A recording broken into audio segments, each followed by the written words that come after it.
Hello and welcome to another update video about the graph GRT. Haven't covered it for a while, but now it might get interesting for some of you because we're heading into a support area quite deep actually. Throughout this period it wasn't really interesting, but it has come down now into this support area that I communicated a while ago. Can't remember if it was on Discord, Telegram, or here on a YouTube video or in a YouTube video, but the problem we have with this chart is we have three waves up, okay? So it makes any projection to the upside less certain. That's really what we need to agree on. So I'm not saying to you it will turn around here, but this is a support area, basically at 7.1 cents. If we break below it, it might lead to completely new lows. And this wave 4 was already in. Until then, for everybody who likes some hopium, it could be that we're doing an ABC structure and the C wave will start. Yeah, back into this region between 18.2 cents and 26.7. But on the lower time frame, I see absolutely no evidence that it has started.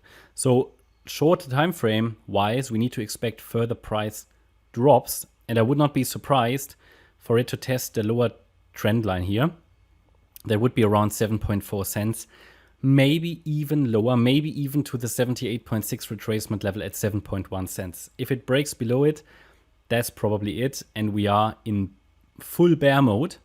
Until then, it's possible that it gives us a rally in a wave 4 and then makes another low afterwards. That's the current projection that we can make based on what we see.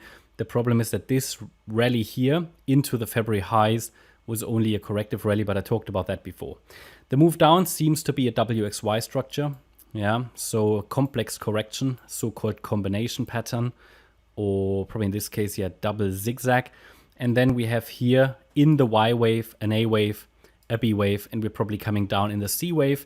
And to be honest, this would be a 5-wave move. And actually, we have 5 waves, you could say nearly complete or even complete. 1, 2, 3, 4, 5.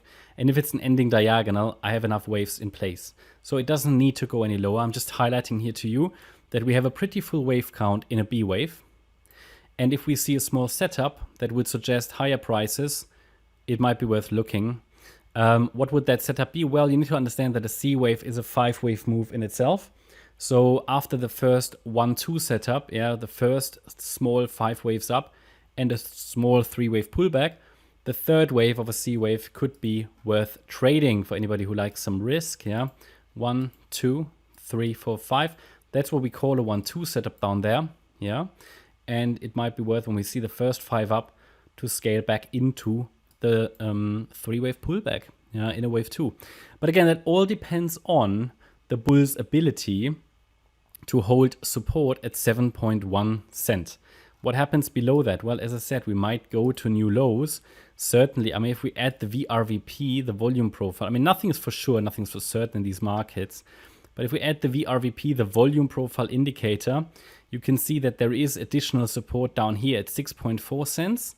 Yeah, but this is just volume profile. It typically indicates that, I mean, that there should be some support or it should slow down, but real previous swing low support in November 22 was down here at 5.2 cents. Yeah. And what you need to understand is that any break, any sustained break below the 78.6 retracement level, yeah, that makes a chart very, very dangerous. Yeah, it might make it more interesting for short sellers for sure. Yeah, but it just makes it more dangerous for anybody who's looking for any long trades. That's my update about GRT. Hope you liked the update. If you did, please hit the like button, leave a comment and subscribe. And if you really like the content, then please check out the channel membership. Thanks a lot for watching. Bye-bye.